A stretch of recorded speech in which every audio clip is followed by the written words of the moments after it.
Olá, seguimos nosso estudo aqui de escatologia em tempos de crise. Nós estamos falando sobre o anticristo e estamos em 2 Tessalonicenses capítulo 2, que eu peço que abra sua Bíblia em 2 Tessalonicenses capítulo 2, no verso 4 e verso 5. São os textos na qual nós vamos falar nesta hora a respeito do anticristo. Eu quero lembrar que esta série faz parte da série Escatologia em Tempos de Crise, que está aqui no meu canal do YouTube.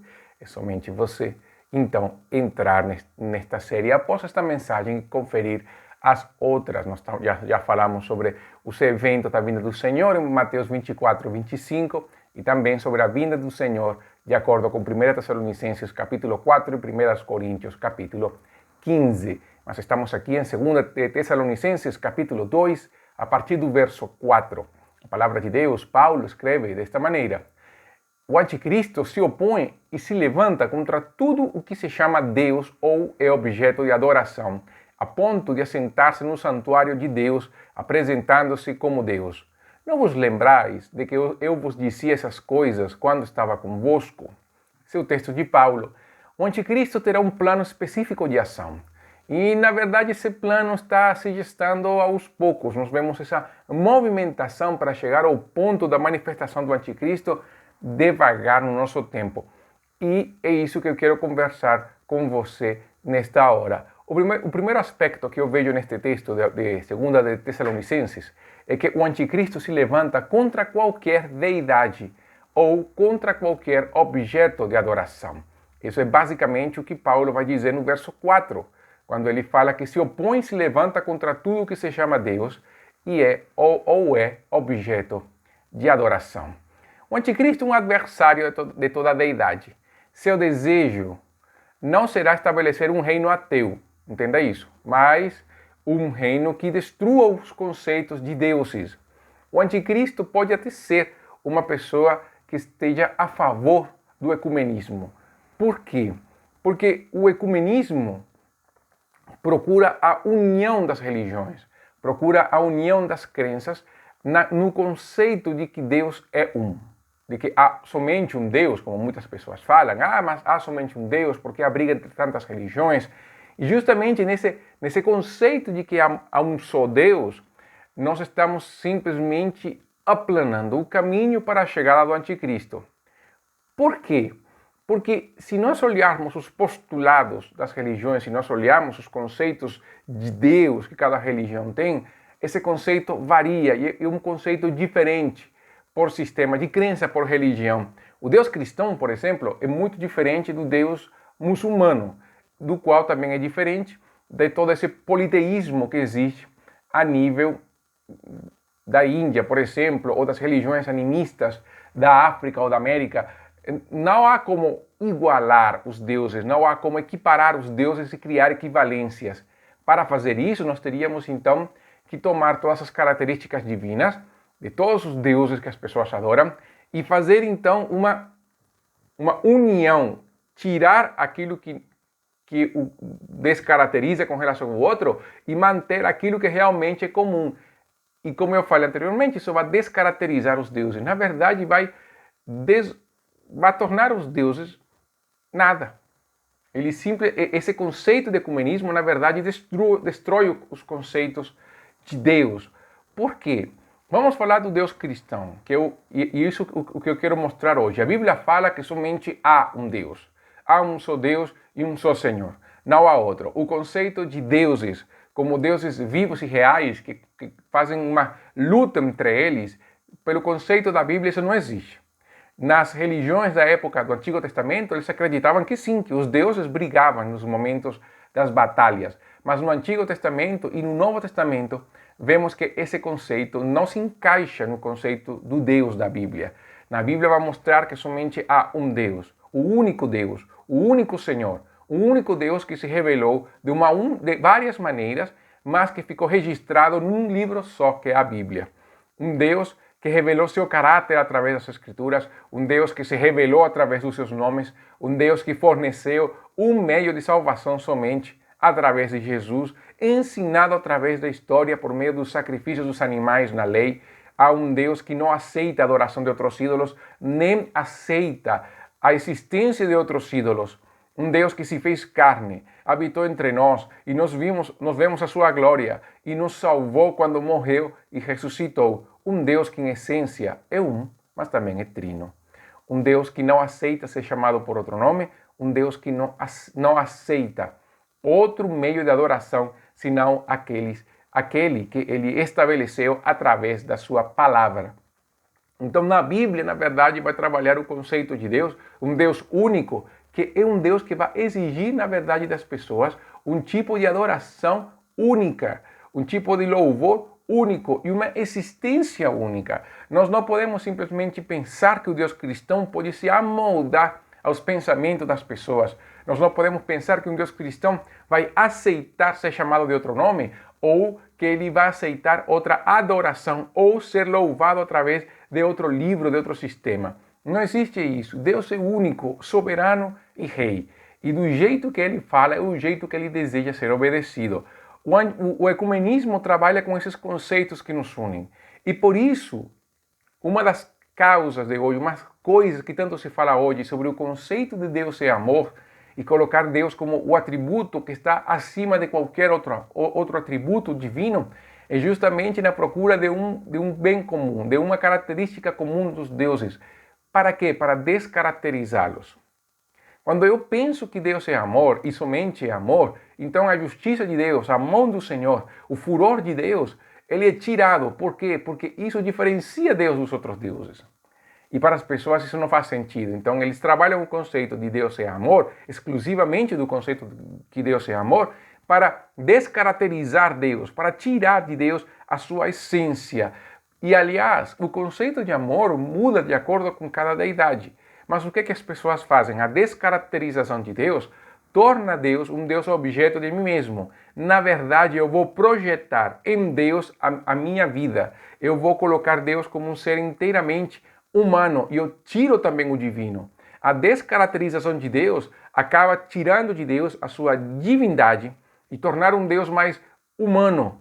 Para quê? Para preparar o caminho para que se levante uma pessoa que se chame Deus e seja louvado como tal.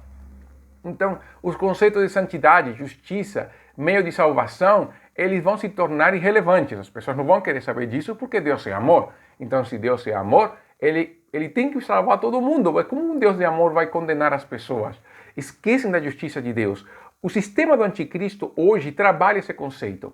O conceito do ecumenismo, o conceito da descaracterização de Deus, o conceito de ver Deus não como o autor da história, não como Deus soberano, não como Deus que reina sobre todas as coisas, mas como um Deus que está a serviço do ser humano. Um Deus muito humano, um Deus tão imanente, que a sua transcendência fica de lado.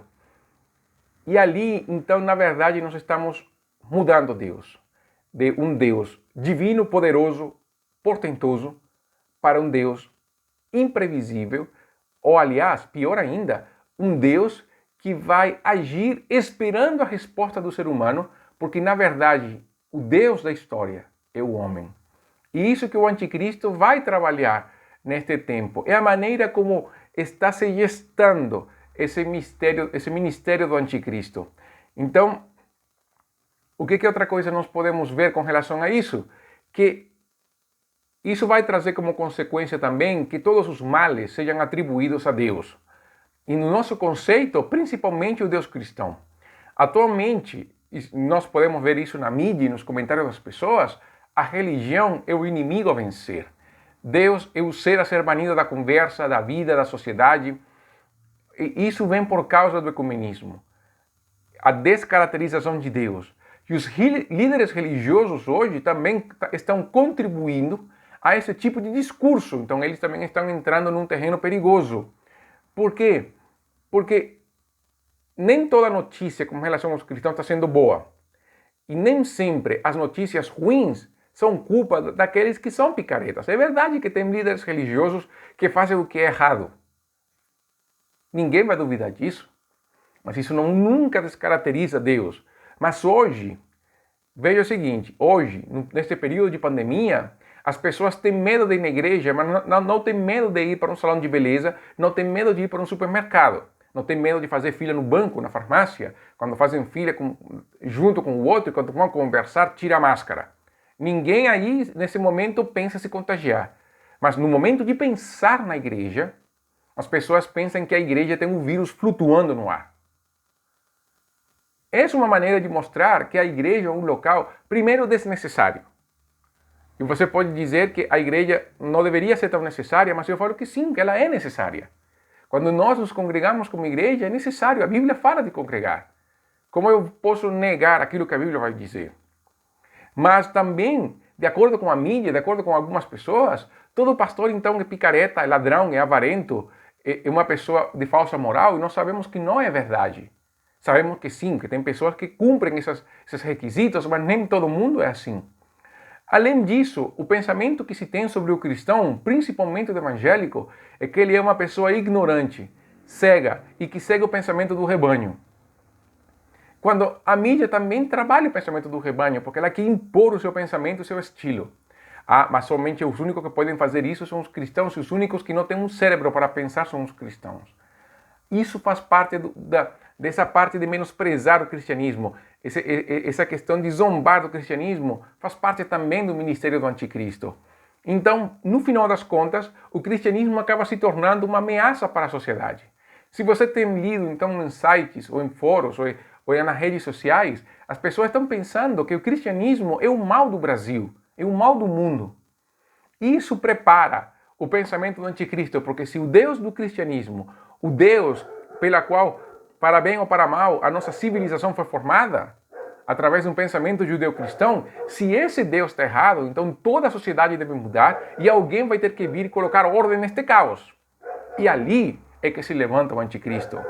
Porque o anticristo vai trabalhar esse conceito de pensamento do rebanho. Ele vai unificar as religiões, ela vai unificá-las e vai mudar a cosmovisão das religiões. Ele vai unificar a política, a economia, porque ele vai querer acabar com a individualidade e criar todo mundo como um pensamento coletivo. A unificação do pensamento é alimentada nas redes sociais. Nós podemos ver os influencers, os blogueiros, os instagramers, como eles são seguidos por milhões de pessoas. E o pensamento deles raramente é questionado.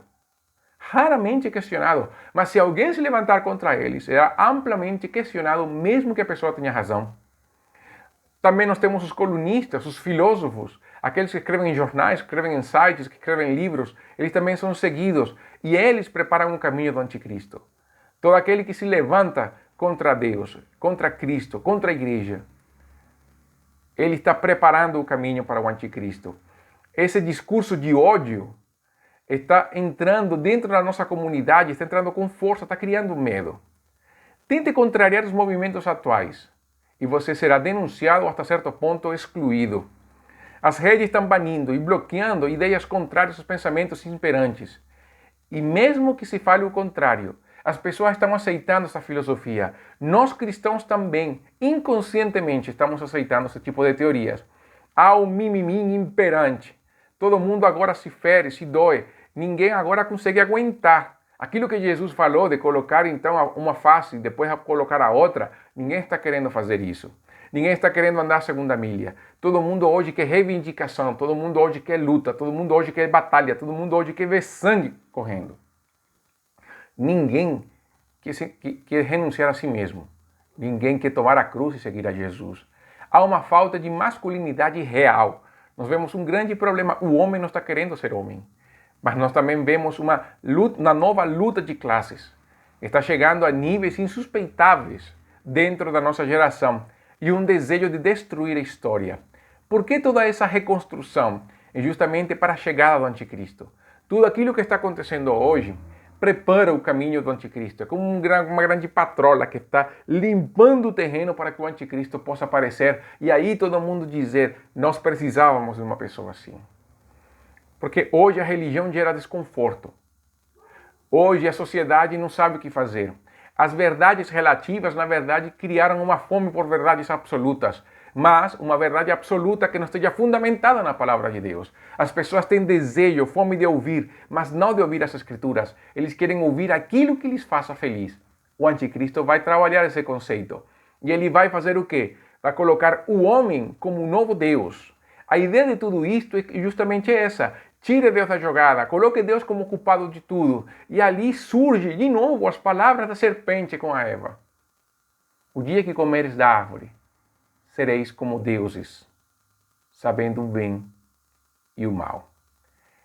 E nesse ponto, o homem que sempre quis ser Deus, voltará a esse desejo primitivo e procurará então alguém que os guie, alguém que lhes mostre o caminho. E o anticristo consumará esse desejo, se colocando como Deus. Agora, vai ser explícito no começo? Possivelmente não.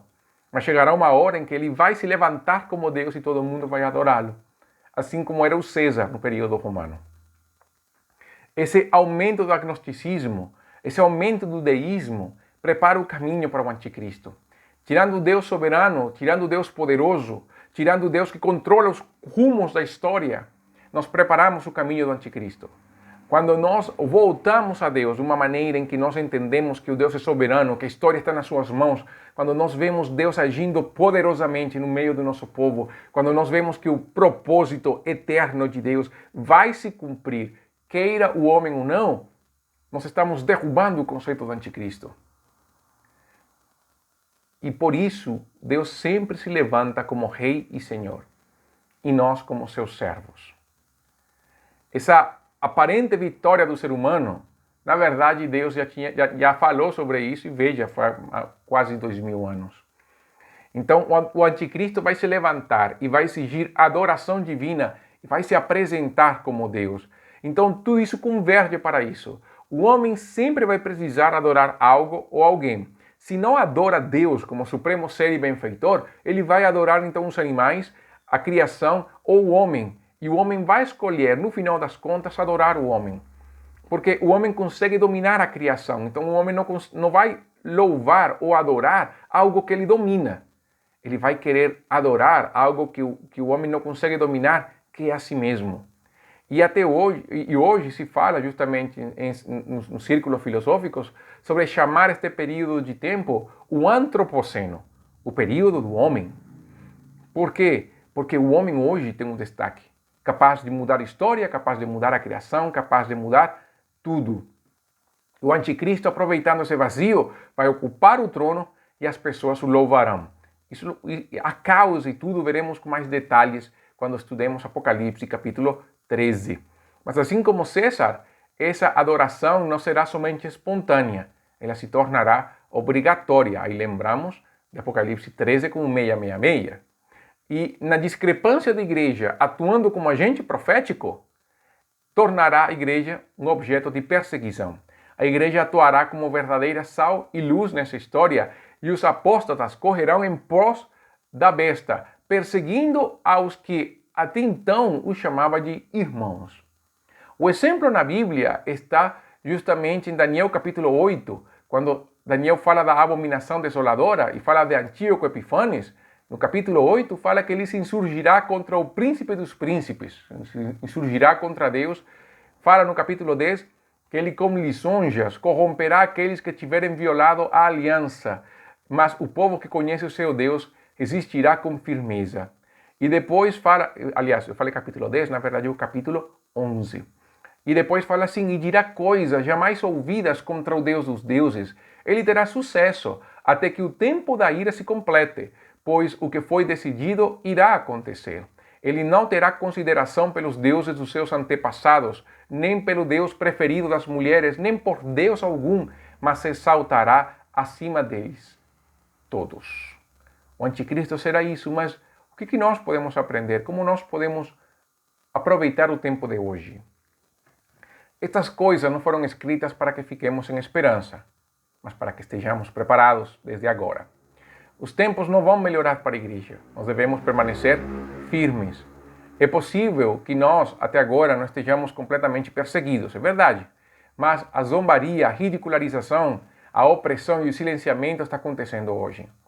Hoje nós precisamos nos levantar como igreja e colocar as coisas claras e falar da palavra de Deus agora, preparar o nosso coração e fortalecer nossa vida do Senhor pregando o Evangelho. É o momento da igreja ser igreja, de tomar as mãos no arado e servir a Deus com alegria, mas no poder do Espírito. Vamos orar. Senhor, eu te agradeço por este momento e oro, Deus, para que no nosso coração a firmeza do Senhor esteja na nossa vida. Que o Espírito de Deus nos encha de poder e autoridade para proclamar a Tua palavra, no meio da opressão, no meio de tantas dificuldades. E que em Cristo Jesus nós possamos ver a Tua glória, Deus, a glória de Deus, enchendo cada vida e cada coração. Usa-nos, Deus, como instrumentos da Tua glória. Em nome de Jesus. Amém. Na próxima, seguimos com o anticristo e vamos fazer uma analogia. Vamos para Apocalipse capítulo 13 e vamos ver o que a Bíblia tem a ver na união anticristo, falso profeta e o dragão. Até então, que Deus te abençoe. Isto foi Escatologia em tempos de crise.